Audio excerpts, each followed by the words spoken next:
तो मेरा वेलकम है आज की वीडियो में। और आज हम बात करने वाले हैं समर स्लैम की नाइट 2 के ऑफिशियल मैच कार्ड के विनर्स और बैटिंग ऑड्स के ऊपर, और क्या कुछ सरप्राइज एलिमेंट हमें समर स्लैम की नाइट 2 के ऊपर देखने को मिल सकता है इसके ऊपर। अब अगर आप लोगों ने नाइट 1 और सरप्राइज दिखाने वाली वीडियो मिस की है तो उनका लिंक्स मैं कमेंट सेक्शन में डाल दूंगा, जरूर देखिएगा, आपको बहुत नॉलेज मिल जाएगी।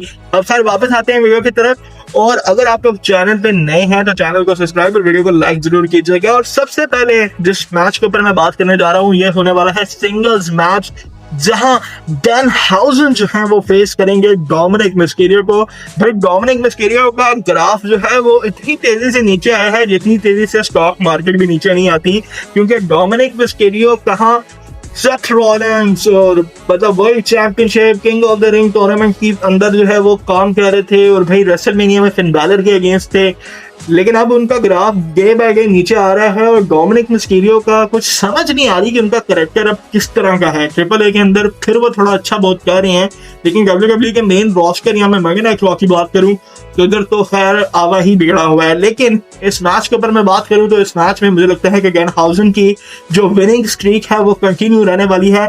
और बैटिंग ऑड्स के मुताबिक भी कुछ इसी तरह के रिजल्ट आ रहे हैं कि डैनहाउज़न इस मैच के अंदर डोमिनिक मिस्टीरियो को हरा देंगे। इसके बाद मैं जिस अगले मैच की बात करने जा रहा हूं ये होने वाला है यूएसए चैंपियनशिप यानी कि यूनाइटेड स्टेट्स चैंपियनशिप के लिए। और इस मैच में ट्रिक विलियम अपने टाइटल को डिफेंड करेंगे against the returning Baron Corbin. भाई जब से बैरन कॉर्बन स्मैकडाउन पे डब्ल्यूडब्ल्यूई के अंदर वापस आए हैं, बैरन कॉर्बन का टारगेट रहा है यूएसए चैंपियनशिप। और Baron Corbin former 2 time I think so USA champion भी रहे हैं, money in the bank winner भी थे, अमीर द जैंक विनर भी रहे हैं। एक यूनिक फैक्ट है बैरन कॉर्बन के ऊपर, ये मैं बताना चलूंगा इस मैच के बैटिंग ऑड्स और रिजल्ट से पहले, वो ये कि बैरन कॉर्बन ने जब भी जितने भी मैचेस समर स्लैम में रेसल किए हैं हर बार उनका नया कैरेक्टर ही हमें देखने को मिला है।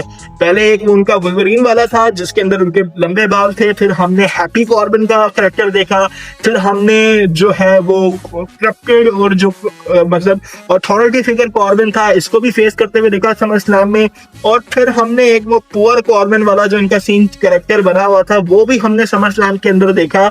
और अब ये जो रिटर्न हो रहा है एक नए कैरेक्टर के साथ, अब ये भी हम समर स्लैम में बैरन कॉर्बन का देखने वाले हैं, यानी कि काफी वैरायटियां समर स्लैम में बैरन कॉर्बन अभी तक लेकर आ चुके हैं। लेकिन क्या इस बार बैरन कॉर्बन वैरायटी के साथ विन भी ला सकेंगे कि नहीं ये देखना जरूरी होगा, क्योंकि यूएसए चैंपियनशिप के लिए अभी जो बैटिंग ऑड्स हैं थोड़े बहुत बैरन कॉर्बन के फेवर में है।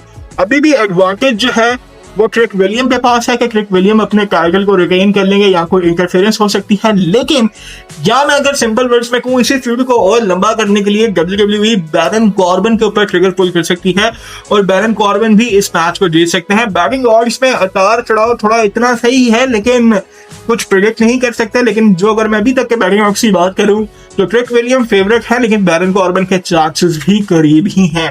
इसके बाद हम बात करने वाले हैं एक राइजिंग सुपरस्टार जो कि मतलब एकदम काफी टाइम से डब्ल्यूडब्ल्यूई के अंदर थे, लेकिन उनको वो पुश या वो अकॉम्प्लिश मतलब वहाँ वो एक्नॉलेजमेंट नहीं मिल रही थी, लेकिन जो अब मिलना शुरू हुई है जब से उनका वो लूचाडोर वाला ट्रिपल ए में मैच हुआ है। मैं बात कर रहा हूँ चैट गेबल की।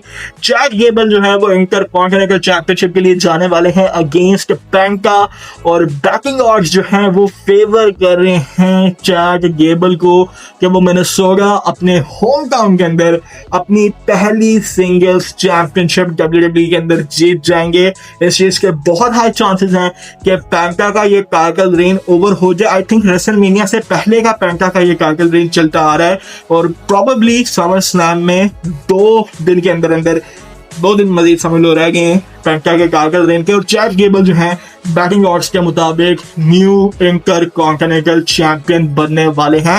नाइट 2 पे चैंपियनशिप मैचेस ज्यादा हैं तो टाइटल चेंजेस भी हमें ज्यादा देखने को मिल सकते हैं।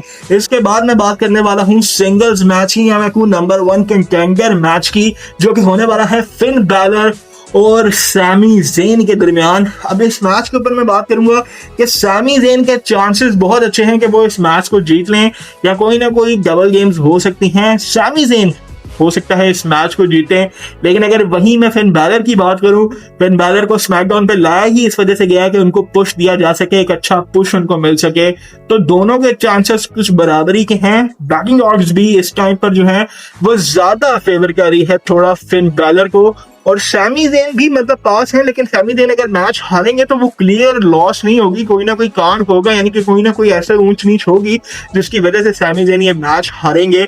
और फिर वो उनका वो जो है एक तरह से डेनियल ब्रायन, जिस तरह 2014 के अंदर हमने डेनियल ब्रायन का करैक्टर देखा था 13-14 के अंदर, सैमी ज़ेन को भी कुछ उसी तरह का बनाना चाह रहे हैं, होपफुली बना पाए। लेकिन अगर इस मैच की स्पेसिफिकली बात करूं तो फिन बैलर अभी तक बैटिंग ऑड्स में ऊपर है कि वो 10 साल के बाद, क्योंकि 10 साल पहले 2016 के अंदर फिन बैलर ने अपनी पहली यूनिवर्सल चैंपियनशिप जो है वो समर स्लैम में अगेंस्ट सेथ रॉलिंस के जीती थी। प्रोबेबली 10 साल के बाद उन्हें एक और चैंपियनशिप का मौका मिल सकता है। और अभी बैटिंग ऑड्स भी फिन बैलर को ही फेवर कर रहे हैं कि वो सैमी ज़ेन को इस नंबर 1 कंटेंडर मैच के अंदर हरा देंगे।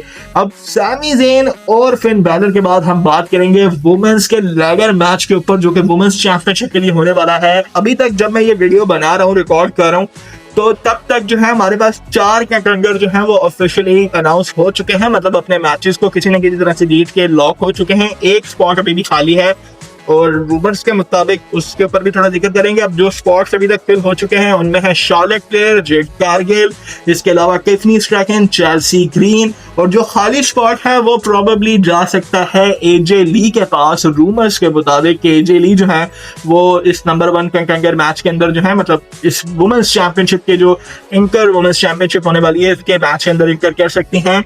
अब इस मैच की मैं बैटिंग ऑड्स अभी तक अगर मैं बताऊं तो प्रोबेबली जो स्पॉट खाली है वही सबसे ज्यादा फेवरेट है मैच को जीतने के लिए। नंबर 2 पे जो है वो टिफनी स्ट्रैकन है, 3 पे शार्लेट फ्लेयर, 4 पे चेल्सी ग्रीन और 5 पे है जेड कारगिल।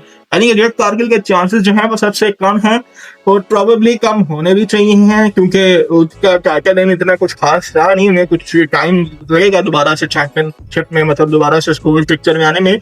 लेकिन प्रोबेबली अब ये जो खाली स्पॉट है यही शायद बैटिंग ऑड्स के मुताबिक चैंपियन बनने वाला है, इंटरम चैंपियन। और ये जो स्पॉट है ये जा सकता है एजे ली को, क्योंकि रूमर्स ये हैं कि एजे ली जो है ये खाली स्पॉट फिल करने वाली हैं और प्रोबेबली स्मैकडाउन होना है रात को, और मतलब कल तक हमें पता लग जाएगा कि ये खाली स्पॉट कौन फिल करेगा। तो चांसेस हैं कि एजे ली ही जो है वो सरप्राइज रिटर्न करें। रेसलमेनिया के बाद से हमने उनको नहीं देखा, अब क्या एजे ली चैंपियन बनने के बाद आगे जाके किस तरह फेस करती हैं, क्योंकि पहले तो ये ऑप्शन है कि एजे ली ही वो खाली स्पॉट फिल करेंगे और फिर सेकंड के वो अगर खाली स्पॉट फिल करती हैं तो फिर इस चीज़ के ऑड्स बहुत बढ़ जाएंगे तो वही चैंपियनशिप भी जीतें। और इस मैच के एंड के बाद, मतलब ये मैच जब समझदार में एंड होगा और जो न्यू चैंपियन इंटरन चैंपियन जो है वो हमें पता लगेगा, तो वो चैंपियन जो है वो फेस कर सकता है इमीडिएटली रिया रिप्ली के रिटर्न को, क्योंकि रिया रिप्ली का रिटर्न हमें देखने को मिल सकता है। कोई फिजिकलिटी ना देखने को मिले, लेकिन रिटर्न जो है वो रिया रिप्ली का हो सकता है। अब इसके बाद मैं बात करने वाला हूँ उस मैच के ऊपर जो कि समर स्लैम को मेन इवेंट करेगा, जिसकी हाइप है पूरे समर स्लैम में। वो है Roman Reigns versus Seth Rollins for WWE world heavyweight championship, probably the last dance of two brothers, two legends, future Hall of Famers। अब इस मैच के अंदर रोमन रेंस के पास से मुझे नहीं लगता कि रेसलमेनिया से पहले तक रोमन रेंस के पास से ये वर्ल्ड चैंपियनशिप वाला टाइटल जाने वाला है। रोमन रेंस अगर हारेंगे तो शायद रेसलमेनिया में हारेंगे, और उससे पहले अगर हारे तो कोई इंटरफेरेंस ही हरवा सकती है। अब सेथ रॉलिंस का रोमन रेंस के अगेंस्ट जो रिकॉर्ड है वो वैसे ही बहुत तगड़ा है। रोमन रेंस सेथ रॉलिंस को कभी भी बड़े मैचेस में नहीं हरा सके हैं। अब क्या ये स्ट्रीक कंटिन्यू रहेगी? और सबसे बड़ा जो इम्पैक्ट है वो है सरप्राइज रिटर्न का। अब इस मैच के अंदर डिफरेंट एंगल से डिफरेंट सरप्राइज रिटर्न हो सकते हैं। सबसे पहले ब्रॉन्सन रीड के चांसेस हैं कि वो इस मैच में रिटर्न करें, अब प्रोबेबली मैच के एंड होने के बाद या मैच के ड्यूरेशन के अंदर ही रिटर्न करें। और उसकी वजह सिर्फ एक ये है कि प्लान्स ये थे कि जब ब्रॉन्सन रीड वापस आएंगे तो उनकी फ्यूड रोमन रेंस के साथ स्टार्ट होगी, तो इस चीज के भी चांसेस हैं। सोलो सिकोवा का कोई पता नहीं है कि वो इस मैच के अंदर कोई इंटरफेरेंस कर सकते हैं। और सबसे ज्यादा जिस सुपरस्टार के रिटर्न के रूमर्स है वो कोई और नहीं बल्कि ड्वेन द रॉक जॉनसन है। अब क्या रॉक समर स्लैम में वापस आकर ये टाइटल जो है वो कॉस्ट करवा सकते हैं रोमन रेंस को? अगर तो रॉक रेसलमेनिया में वाकई में इस दफा में फ्री है और WWE के पूरे प्लान है, सऊदी अरब वालों के पूरे नोट हैं कि रॉक और रोमन रेंस का मैच होना है, तो फिर प्रोबेबली रॉक जो है वो रिटर्न करने वाले हैं इस मैच में और सीधा वो रोमन रेंस को कॉश करवाएंगे, या फिर ऊसोस जो है वो किसी तरह से रोमन रेंस के अगेंस्ट जा सकते हैं, टर्न कर सकते हैं, और ताकि ये सारा सिनेरियो जो है वो रोमन रेंस से चैंपियनशिप लेने के लिए होगा। और फिर रोमन रेंस मतलब सिविल वॉर वाली सिचुएशन होगी कि अपनी ही फैमिली में से बिट्रेयर्स को चुनेंगे और फिर एंड तक रॉक तक पहुंचेंगे। तो ये सब सिनेरियो बन सकता है एक परफेक्ट स्टोरी, और सेथ रॉलिंस का भी जो है वो पल्ला वैसे ही भारी है रोमन रेंस को हराने के लिए, तो इतना अजीब लगेगा भी नहीं। अब ये सब सिनेरियो तब हो सकता है if and only if rock WrestleMania में रोमन रेंस के साथ मैच के लिए तैयार हैं, अवेलेबल हैं। अगर तो मैच के लिए अवेलेबल नहीं है तो फिर रॉक का रिटर्न सेंस नहीं बनाएगा, जैसे हमने 2 साल पहले एलिमिनेशन चेंबर में देखा था कि जॉन सीना की दफा उन्होंने एक कैंप तो करवा दिया था लेकिन खुद रॉक गायब ही रहे थे। तो अगर इस तरह का कुछ हो रहा है तो फिर तो सेंस नहीं बनेगी, लेकिन चांसेस हैं, आउटसाइड चांसेस हैं कि रॉक वापस आए। अब होप सो कि रॉक रिटर्न करें और ये मैच, ये समर स्लैम प्रोबेबली हिस्ट्री के one of the biggest summer slam में से एक बन सा है, और रोमन रेंस जो है वो फिर रॉक को फाइनली ये जो ड्रीम मैच है, क्योंकि काफी ड्रीम मैचेस मिस हुए हैं हम लोगों से, फैंस से, तो रोमन रेंस और रॉक वाला अभी तक एक ऐसा ड्रीम मैच है जो पिछले 10 साल से टीज हो रहा है, लेकिन कहीं ना कहीं ऑन है, अभी तक उसके चांसेस प्रोबेबली रिप्ड ऑफ नहीं हुए। तो ये एक लास्ट मोमेंट हो सकता है इस ड्रीम मैच को कराने का।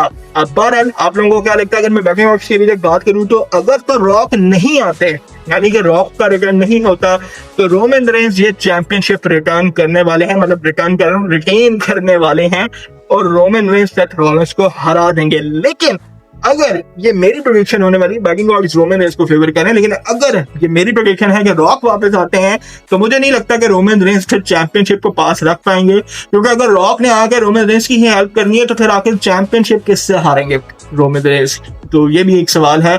और मतलब अगर रॉक आते हैं तो डेफिनेटली रोमन रेंस जो है वो टाइटल अपना हारने वाले हैं। बहरहाल आप लोगों को समर स्लैम के ऊपर क्या ओपिनियंस हैं, क्या लगता है, मुझे कमेंट बॉक्स में जरूर बताइएगा। मिलते हैं अगली वीडियो में, तब तक के लिए गुड बाय।